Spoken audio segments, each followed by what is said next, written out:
I am Mark Pasquesi, Chairman of the Commission. At this time, I would like to ask members of the Commission to introduce themselves, starting at my far left. My name is Paul Thomas. Lisa Neary. Jamie Moorhead. David Hunt. Thank you. And from City staff, Ms. Kathy Cerniak are here tonight. All right. Our first item on the agenda is an important one. It is the recognition of past Plan Commission Chairman John Dixon. During John's time on the commission, the following projects were heard. Well, actually, before I get into all the items that he heard, I just want to say a few words personally about John. He has served Lake Forest community with dedication, professionalism, and a true passion that, as a chairman coming in behind him, is something I emulate to try to do. So I appreciate all that John has done. He led with integrity and a steady hand through some of the most important decisions that this community has made. And I'll take some time now to identify some of the projects that he was involved with. Special use permits for some of our new restaurants, Duffers, Sophia Steakhouse, Folia. Am I pronouncing Folia correctly? Is it Folia? Folia. Okay. I haven't been there yet, and I want to. It just. I don't quite have the accent. Folia? Folia? Okay. Kelmscott Park, the last condominium building, the McKinley Road condominiums, Amberley Woods amendments to previous approved development, comprehensive plan updates to Settler Square, Waukegan Road Business District, Route 60 Corridor, Central Business District, various subdivisions, special use permits for various real estate offices, real estate development, redevelopment plans for Everett and Waukegan Roads, senior cottages at Telegraph and Everett Roads, adaptive reuse of office building for residential apartments at 1401 Northwestern, special use permit for the skincare center, and personal wireless service facilities overlay district code updates. On behalf of the Plan Commission and with sincere gratitude, it's my honor to present John Dixon with this plaque in recognition of his service. John, if you wouldn't mind. Thank you, Mark.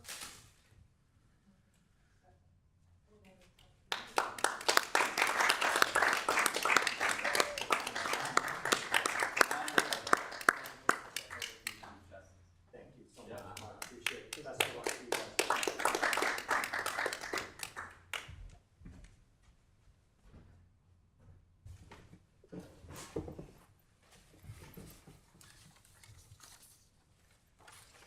All right. Next item on the agenda is consideration. We don't have consideration in a minute. You do not have Okay. running behind. Okay, all good. Then the next item on the agenda is a request for consideration of zone changes for various properties owned by Lake Forest Open Land Association. A change from R4 and R5 single-family residential zoning to OA open area zoning is requested to reflect the use of the properties in perpetuity as preserved open space and natural areas.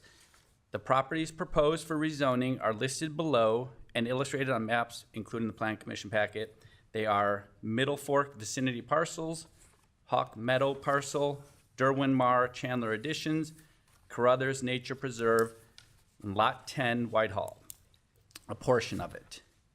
At this time, I will ask the commissioners for any declaration of conflicts of interest or ex parte contacts. Okay. Hearing none, I will now swear in any parties who intend to testify here tonight. If you intend to speak here tonight, please stand and I will swear you in. All right. Do you solemnly declare and affirm that the testimony you are about to give or have previously given is true and correct to your best knowledge? Thank you. At this time, I will ask presentation by the petitioner. The petition is presented by Ryan London, President, Lake Forest Open Lands Association.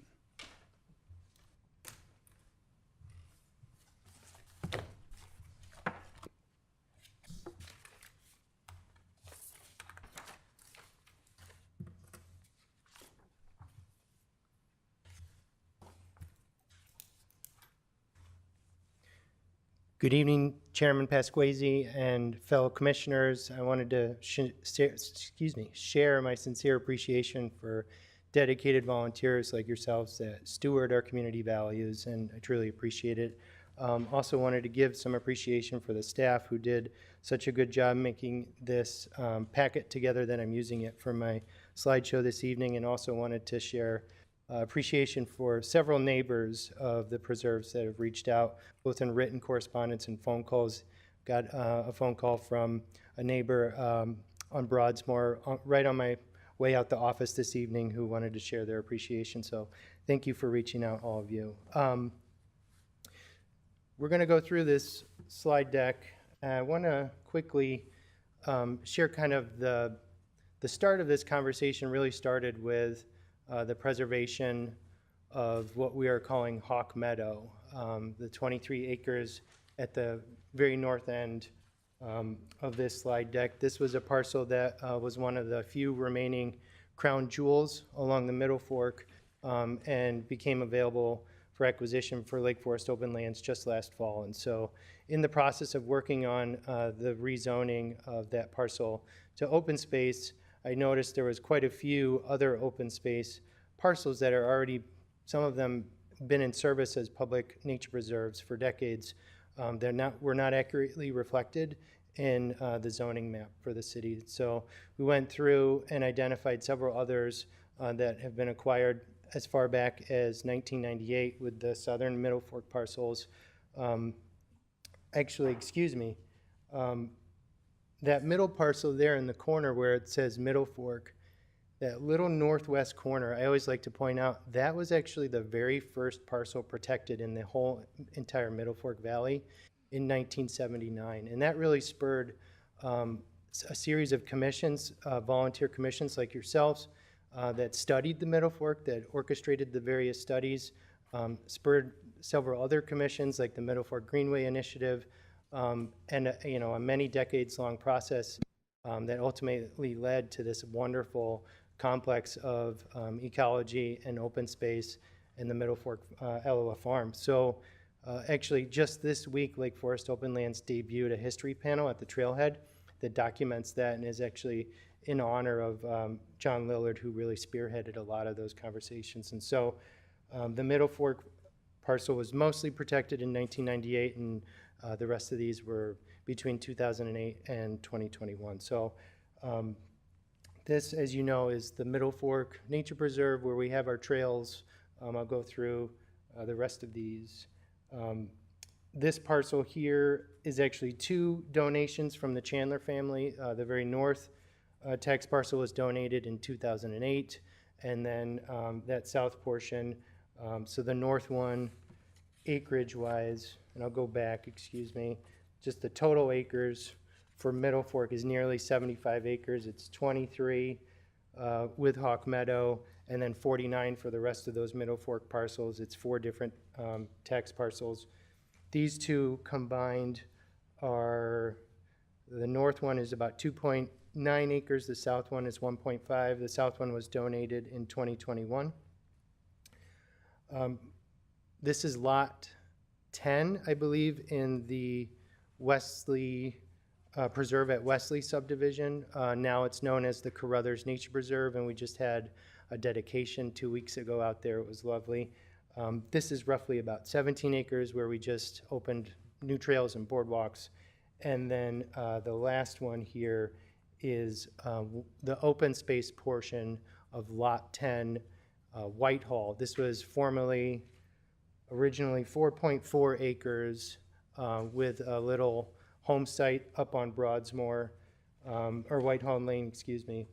And then Lake Forest Open Lands retained the western 3 acres of that, and then re-subdivided and sold the portion with the home site, the 60,000 square feet.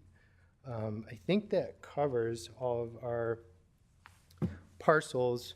I do want to address one letter that I know was received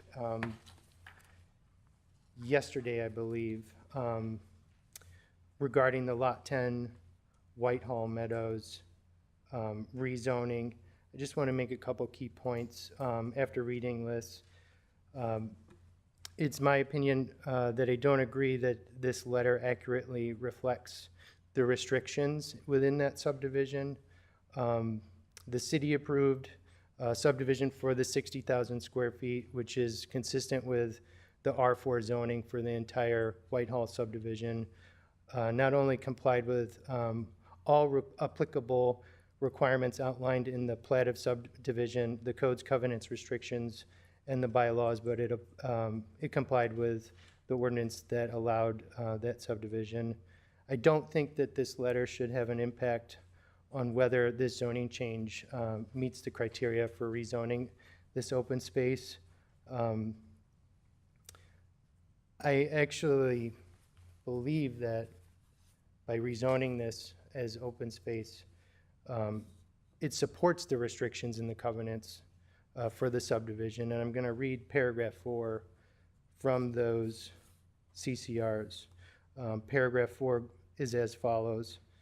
The portion of the wetland area lying on lots 9 and 10 in the Whitehall Meadows re-subdivision shall be protected and maintained according to the following plan. Paragraph A is about construction. I'm going to skip over that. Paragraph B is following construction. Following site construction, the owners of Lot 9 and Lot 10 shall not cause or permit that portion of the wetland area lying on their respective lots to be mown or growing plant material to be removed therefrom. And that is exactly how Lake Forest Open Lands maintains our parcels as open space and protected. I think that concludes my comments, and I will be here if you have any questions or comments. Very good, thank you. At this time, I'll ask for identification of issues by staff. Thank you, Chairman Pasquesi, members of the commission. This is what we would consider a cleanup rezoning. It does not change the use. It doesn't affect the density or development or lack of development permitted on the parcels. All of the parcels that are before you tonight are in the ownership of Lake Forest Open Lands Association. They are all currently preserved open space in perpetuity. What it does, the one visual thing it does, it turns the Lake Forest zoning map greener, which I think touts our claim that we have extensive open space. It also importantly, clearly and accurately identifies that these properties are not available residential development property. They're not in the residential inventory. Which is important to developers. We field many calls from developers who look at our zoning map and ask about all these parcels that they see currently zoned residential. It's good information for buyers who may be looking at a property who want to know what can happen around them. It's important that buyers diligence. I would think it would also be helpful information for real estate professionals who are marketing property and to know that property, adjacent property or property nearby is in fact preserved, not only zoned as OA, open area, but preserved as open space. So you do have the criteria for zone changes detailed in your staff report. Staff finds that those criteria are satisfied, and we do support the request as presented. I'd be happy to answer any questions. Thank you, Kathy. I'll turn it over for questions and clarification from commissioners. I'm going to start with a quick, so it's my understanding that because these properties are in the ownership of Lake Forest Open Lands, they are designated for preservation in perpetuity because of the fact that they're owned by Lake Forest Open Lands. And I will let Mr. London speak to that directly. That is correct. These are all designated with either donor restrictions. Some of these properties, like the Middle Fork parcels, have additional conservation easements that we've granted to the state. And so these are all permanently protected for the benefit of the public. Perfect. And so the idea is this is almost a formality of rezoning them to OA. Correct. And it's something that we don't do every time Open Lands acquires a property. And in fact, late today, we found another piece of Open Lands property that we missed, so we may want to circle back with you real quick on that. But yes, this is what I would characterize as a cleanup. We're cleaning up our zoning map and accurately reflecting the use, both short-term and long-term. Okay, and then I just one kind of simple question I don't know the answer to is if right now as they exist, because they're owned by Open Lands, they're preserved. If once they're zoned OA, that is in perpetuity. As it exists now, not that Lake Forest Open Lands would ever consider selling one of these, but if they did, the preservation component of that land would be lost, correct? Or They're all different.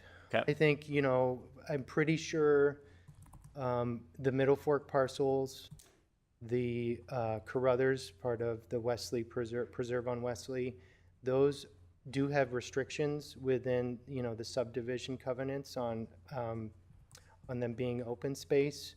Like I said, some of them we've granted conservation easements to the state. I don't think all of them have the redundancy of perpetual protection like that, though. okay. Thank you. At this time, I'll turn over to commissioners for any questions or requests for clarification. Commissioner Neri? I just had questions in terms of Lot 10 based off this letter, just to make sure I'm understanding it correctly. If you don't mind me just checking. With Lot 10, it was subdivided. Part of it was donated to Open Lands. So then it was 1.5 acres that was left in terms of that could be residential. Somebody could buy that piece of property. Is that correct? I'll make one correction. We purchased the entire 4.4 acres for market price. In 2021, there was no donation, no donative component of the original transaction when we acquired it. Then it was subdivided so that the original portion that had a home site on it was sold to a buyer, and we retained the 3 acres as open space. Okay, so then in questions like this person, or the individual that wrote this correspondence, it was saying about in terms of the electrical and all that would alter everything. It really wouldn't, because that homeowner would be on those restrictions based off of what those homeowners have to do. I'm so It's not to you at all. I'm so thankful that you brought this up, because that was another point in that letter. Those covenants, those utility easements and I don't think there's an access easement. There's an access easement for ourselves so that we can get to the back of that Right. lot, but there's no access easement to the HOA. Those run with the land, and those were pre-existing. The fact that we're maintaining it as open space, those utility easements will not be impacted, and Right. they're permanently recorded. Right, I just wanted to clarify, because I'm just like, Thank you. I was reading this and I'm like, wait a minute, which part was donation, which part, but thank you very much, appreciate it. So when Lot 10 was acquired, you then subdivided it, is that correct? Correct. And then you went through the city, and got the city's approval, and then ordered a subdivision plat with the land records? Through the Plat Act, it was an administrative process. Okay. The code specifically allows a subdivision for the purpose of preserving open land. When we're dealing with, I think it's limited to 2 or 3 lots, specifically allows that type of subdivision to be done through the Plat Act. Okay. So yes, a plat was recorded, and the portion of the property that is in open lands ownership is not developable. So even if Lot 10 remained as the 4.1 or the full acreage, the portion of the lot, the rear portion, the west portion, could not have been developed anyway. It could not have been a pool on there, or a garage, or any other kind of outbuilding. So was done was the buildable portion of this lot was parceled off when Open Lands bought it to allow the rest to be preserved. And I believe that parcel is immediately adjacent to other property owned by Open Lands and kind of almost filled in a gap, as I recall. It was kind of a highlight for our organizational goals. That was the missing link in a 7.5-mile corridor along the Middle Fork. So is the property subject to an HOA, homeowners association? Yes. Okay, and to your knowledge, when you subdivided it, did that complied with the homeowners association agreements? Yes, as I stated, that process complied with all applicable guidelines in the CCRs. Okay, The plat of subdivision from 2004, those covenants, as well as the bylaws. okay, You know, Chicago Title was involved throughout that process, and there were no issues there either. okay. Okay, that's all my questions for now. Thank you. I just had one for Kathy. Is there, based on this letter, is there any additional risk to the city based from the homeowners association or otherwise? There is not. The city is not a party to homeowners associations. Often issues come up between homeowners associations and private individuals or private entities. So if there is any legitimacy to any of those issues, the city would not be involved. They would not be a party. Great, thank you. That's all my questions. Any other questions at this time? All right. At this time, I'd ask for any public testimony, if there's anyone that would like to speak. Hearing none. Oh, okay. Let me swear you in real quickly. Can you please raise your right hand? Do you solemnly declare and affirm that the testimony you are about to give is true and correct to your best knowledge? I do. Okay, please introduce yourself and Good evening. My name is Mike Seaman, and my comments would be directed to the exhibit at the top, Middle Fork vicinity parcels. If you could look at that page, I'd like to give the Planning Commission a little historical background. The Hawk Meadow is a parcel that was acquired by Open Lands last year and was the north half of the Seaman Farm, also known, my sister's last name was Bark, so it was the Seaman Bark Farm. It was purchased by my parents August 28th, 1958, so next month, 66 years ago. I was a teenager at that time, just got out of high school, I was 17, and moving from the city of Chicago, I had to learn to become a farmer. And it's been a great ride. My mother designed the house that was built on the parcel that is now owned by Open Lands. And unfortunately, that house is going to be demolished sometime this summer. It was the first passive solar house of a ranch layout built in the city of Lake Forest at that time. And my mother designed the house, and I helped build it with the family, with contractors. I was a 17-year-old laborer carrying the lumber around. The access to this parcel and the other parcel is through a very narrow road called 1300 Waukegan Road, which is halfway between the entrance to St. James Lutheran Church on the north and Wynwood Drive on the south.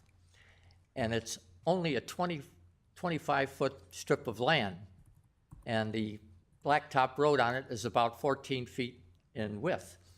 And anybody that would like to visit the parcel, I caution you on leaving to come out on 1300, where the speed is 45 miles an hour, and you got Gage Lane just a little bit to the north, teeing into Waukegan Road, makes it a hazardous left turn. With me here tonight is my wife and my youngest son, and we want to thank the city for giving us notice. our parcels will now be surrounded completely by forest preserve and open lands. Looking at this exhibit, the end of the yellow is the end of Shield Township, and that's the western city limits of Lake Forest. Both parties, my family and Open Lands, owned land in Libertyville Township, adjoining it and going to the river, North Branch of the Chicago River. It's beautiful woodlands. We have beautiful oaks. We have a wonderful savanna. And as Kathy knows, our Libertyville Township is probably a great site for a solar farm. We've talked about it in the past, but I don't know if anybody in the Forest Preserve would like to look at about 10,000 solar panels, agricultural field. The last comment I make is if you look at this parcel in the middle, you got the red one above and a big red one below it. You'll look in the right-hand corner, you'll see two parallel lines. Does anybody know what that is? Okay, I'll tell you. Back in 1989, when the Middle Fork Farms was developed, and all these parcels to the north were vacant to a certain degree, we came to the Plan Commission and we asked for an alternative access to these properties, which would then come through their subdivision and we'd be able to enter and exit by the stop and go light by Westmoreland and Middle Fork Drive, which would be safe for anybody living there. There are approximately 6 families on this private road, and of the 6 families, 3 of them, half of them, have guest houses that are either occupied by family members or rented out. So we have 9 families using that road, and we thought that good planning at that time should make a provision for this alternative access. And that's what these 2 lines are. And I'm sure Kathy is familiar with that because she was around at the time. Our family supports the rezoning to open lands. We welcome them as a very good neighbor, and we look forward to all of the conservation projects that we have been doing all these 66 years that our family has been there. Thank you for my comments, listening to me. On behalf of If you the have any plan, questions, I'll be happy to answer them. I would just like to thank you sincerely for sharing that with us. We very much appreciate it. Thank you. Thank you.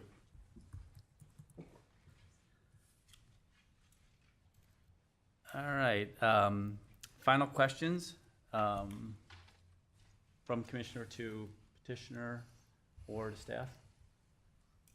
Okay. All right, discussion and comment. Anyone like to begin? Well, I'm in support of the whole process in terms of the zoning, changing the names to the open lands. After investigating Lot 10 and understanding that a lot more, I don't feel that, there's a violation. It's been set, it's been approved already by the city, by the title companies, all that stuff. Everything sounds very above board. Wasn't anything shady. I'm in support of it. I agree. I mean, I support this. I think it's the right thing to do.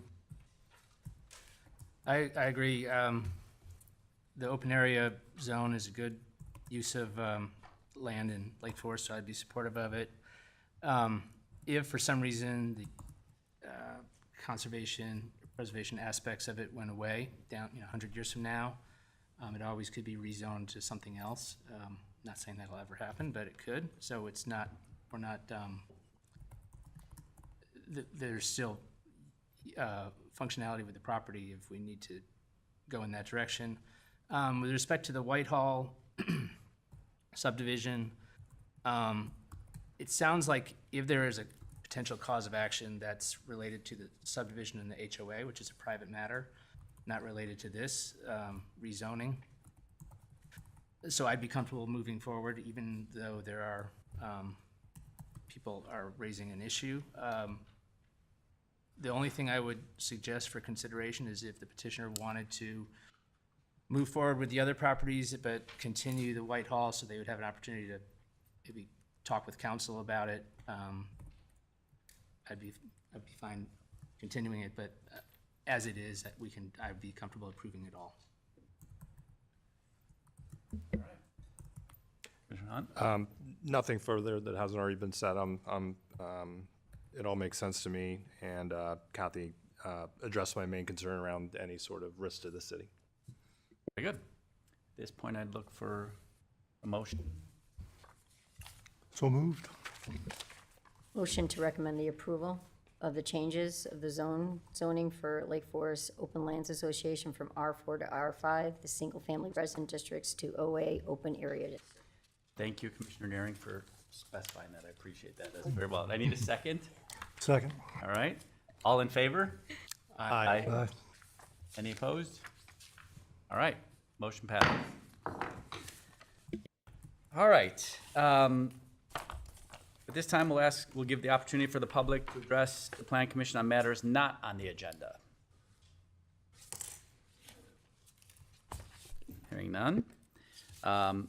Additional items from staff. I don't have anything for you. I don't yet know whether or not you'll have an August meeting, but I will let you know as soon as I know. Okay. Then, before I ask for a motion to adjourn, I'd like to welcome our newest commissioner, Mr. David Hunt, to the team. So, welcome. Thank you. Welcome. And once again, thank our outgoing chairman, John Dixon. Big shoes to fill, but we'll do our best. So, at this point, I'd look for a motion to adjourn. Motion to adjourn. Second. All in favor? Aye. All right. Meeting adjourned.